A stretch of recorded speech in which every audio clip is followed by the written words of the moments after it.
रोशन ख़्यालु रखंदड़, रोशनी ॾींदड़, इल्म जी लाट ॿारींदड़ इंसाननि मां आहे। साईं बेसिकली जॾहिं जामशोरे में तक़रीबन 2010 या 2000 ईस्वी में आयो त उन महिल साईं रोशन ग्रामारी अवामी तहरीक पार्टीअ सां वास्तो रखंदो हो। त असांजो प्रेस क्लब जे हवाले सां साईं जूं सरगर्मियूं जेके हूंदियूं सियासी समाजी माण्हुनि जा असांजा वास्ता हूंदा, असांजा हुननि सां हूंदा। पोइ इहो हिकिड़ो घर जो माहौल जुड़ियो, सिस्टम जुड़ियो, साईंअ सां विझाइप थी। उन खां पोइ असां जॾहिं एक्शन कमेटी ठाही थी त सफ़ा गहरी विझाइप थी साईंअ सां। त उन में साईंअ जो हिकिड़ो वॾो किरदारु हुयो। साईंअ जेको कमु कयो हक़ीक़त में त वॾपण जो कमु कयईं। तमामु सुठे सलाह मशवरो ॾियणु ऐं संजीदगीअ सां मसइला रखणु ऐं टाइम ॾियणु। वॾो मसइलो हुओ टाइम ॾियणु। साईं सुठो टाइम ॾिनो। त असांजे दौर में जॾहिं एक्शन कमेटी हुई त मां सम्झां थो 4-5 साल सुठी सरगर्मियूं रहियूं, कम असां वरितासीं जेके सभु दोस्तनि जे अॻियां हूंदा। हाणे हुन ते वेही ॻाल्हाईंदासीं त एक्शन कमेटी नाले सां थींदो। त हाणे हुनजे बि असां रियल था कयोसीं। कुझु दोस्त वरी हींअर हलाइनि पिया।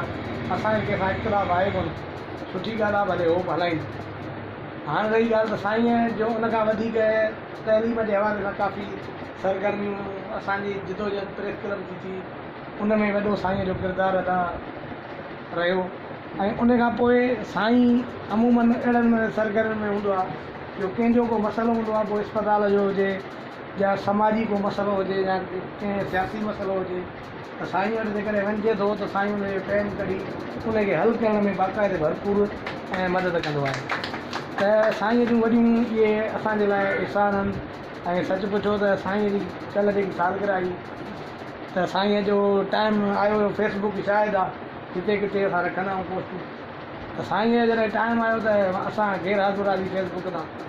त इलाही असांखे थोरो जेको आहे ॾुखियाई महसूस थी त साईं हिकिड़ो वॾो मोतबर माण्हू आहे ऐं हर साल असां कंदा ईंदा आहियूं। हींअर जेको आहे साईं अब्दुल्ला शेख क्रिस्तानी साहिबु अब्बास फाउंडेशन जे तरफ़ां जेको साईं जे लाइ तकरीब रखी आहे असां शरीक थियासीं। नंढड़ी आहे पर दोस्तनि खे यादि कयोसीं, साईं खे उत्साह ॾिनोसीं। असां त असां गॾु आहियूं। जेकॾहिं हक़ीक़त में असां जेकॾहिं ऐलान कल्ह कयूं आहे त असांजी काफ़ी संगत खोड़ आहे, अची वञे आहे, को मसइलो कोन हो। पर साईं सां मुंहिंजी मुलाक़ात थी ऐं ॻाल्हि ॿोल बि थी। साईं जो हाणे चयो ठीकु आहे, थोरो गर्मी बि लॻी पियो, संगत को किथे आहे को किथे आहे।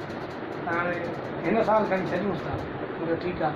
अॼु वरी साईं अब्दुल्ला साहिबु हुनखे यादि कयो त असां बि हाज़िर थियासीं। जेको असांजो हाल हुयो ऐं साईं जे जेके असां लफ़्ज़ चयासीं, भेटा जेकी ॾिनी साईं जे लाइ, त अञा बि इहा घटि आहे। अलाह असां संदसि ॼमार जे लाइ दुआ कयूं त साईं अलाह साईं वरी ॼमार ॾिए, हुन पंहिंजो इहे सरगर्मियूं छॾिजनि।